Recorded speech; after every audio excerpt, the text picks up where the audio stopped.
Welcome back to Upfront. We'll take a look now at some more numbers from the most recent Marquette Law School poll.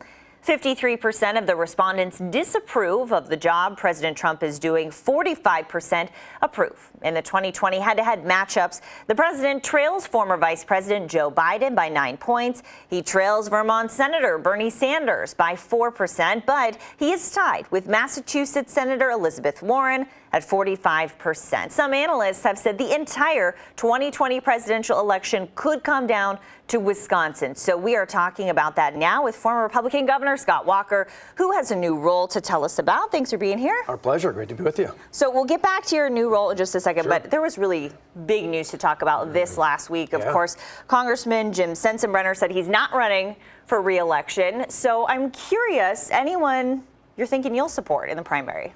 Oh, I think it'll be wide open. And a lot of the folks that are talking about it, Senate Majority Leader Scott Fitzgerald, longtime ally of mine, helped us through Act 10. State Senator Leah Vukmir's talked about it. She was another ally in the state Senate. You've got a number of potential lawmakers. There's even some talk that my son, Matt Walker, who runs a digital marketing firm downtown Milwaukee and grew up in that district in Wauwatosa, might be on the list. Who knows? We'll see. But I think the voters of the 5th District will be blessed, just as they have been for 4 decades with Jim Sensenbrenner's leadership, with someone else who's going to look out for the taxpayers. I've heard Matt's name floated out there. So what did he say to you? Oh, he's had a number of people reach out to him. I think in particular what intrigues him is he feels frustrated that AOC somehow nationally is reflective of his generation. He's 25, and he feels like there needs to be a counter voice to that people his age, he would argue, really are more libertarian than liberal. They want the government out of the way. They particularly want the federal government not to be in their business, and that's really the counter to what AOC is talking about. And I think that's something that probably would play well in the 5th. Did Matt tell you he's interested in running? I think he is. After people reached out to him, this is something that intrigues him. You know, he watched when I was in the Assembly. He was young. He watched when I was county executive. And clearly the last 8 years when I was governor, he saw it firsthand. He saw he can't back down from the tough fights. But again, a number of the candidates that, whether he's in or not, likely to run as well, are people who have been allies of mine. So I'm absolutely certain there's going to be a great nominee, and that nominee will be the next congressperson, man or woman, from the 5th District. Let's get back to the Marquette Law School poll that just came out last week. So I want to point out the president's job approval rating when it comes to young people, because in your new role, you'll be working with young people as the president of Young America's Foundation. So when it comes to 18 to 29-year-olds, it says that 33% approve, 63% disapprove. How do you get young people to back this president? Well, I get it, and it's not just young people. I tell people all the time that the president may occasionally say and tweet things that I and people around me here in the state would not do, but Washington is filled with people who talk right but don't do squat.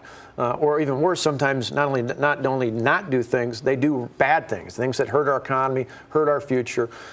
This president has done tremendous things on substance. If you just look at the policy, the economy is humming, not just across the board, lowest unemployment rate since December of 1969. If you look by category, African American, Latino, veterans, and people with disabilities, in each of those categories, it's the lowest unemployment rates ever recorded for each of those categories of Americans out there. The economy is heading in the right direction. The future is moving in the right way.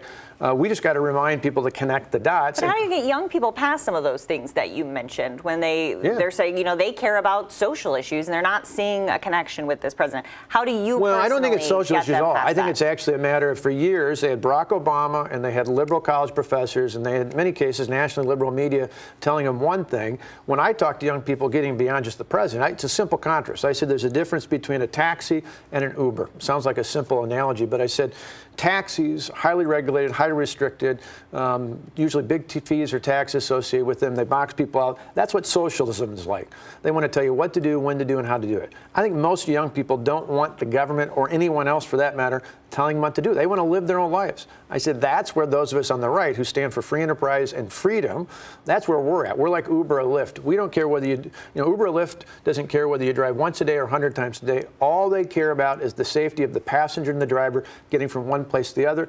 That's what we're like on the right. Those of us who believe in free enterprise, as long as you don't hurt the health and safety of your neighbor, go on and do your own thing. So how do you get that message out? Oh, I think part of it's just getting literally people evangelizing on college campuses with young professionals and with others. It's not going to come from the top in terms of just reaction to the president. It's got to be on a person-by-person basis, which is why as part of my duties of helping the president get reelected in this state is, again, not only with young people, but with every voter in this state is, we've got to go back to what we did in the 2012 recall election, where we didn't just get Republicans out.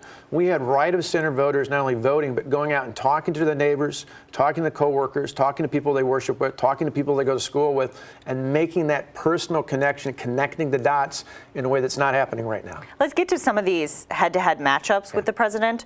So the Marquette poll had Biden beating him as well as Sanders. Yeah. Who do you think is the biggest competition for the president in Wisconsin?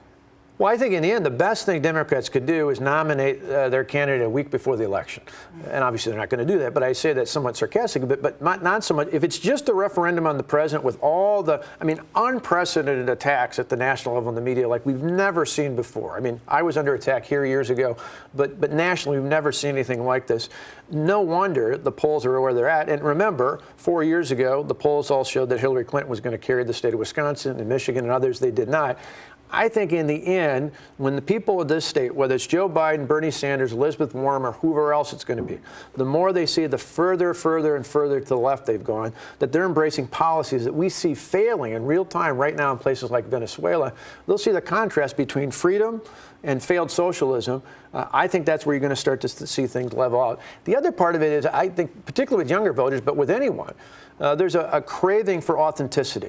I think it's part of the appeal for Bernie Sanders. Even though I don't agree with his policies, I think he is who he is, who he says he is. I think part of the reason why Hillary Clinton lost in Wisconsin 4 years ago was because people thought she was a fraud. She would say and do anything to get elected. And Sanders won the primary here before. Exactly. Do you think he's the biggest competition for the president? I think he's the most likely to win the primary here, but I still think Joe Biden probably ends up being their nominee, which, despite that poll, I actually think is a good thing for the president, because when you compare Joe Biden to Bernie Sanders, the parallels are phenomenal between Clinton and Biden in the sense that they will say and do anything to get elected. This president, whether you agree with him or not on every issue, he is who he says he's going to be. And I think that's really important here in the Midwest. Former Governor Walker, thank you. Thank you.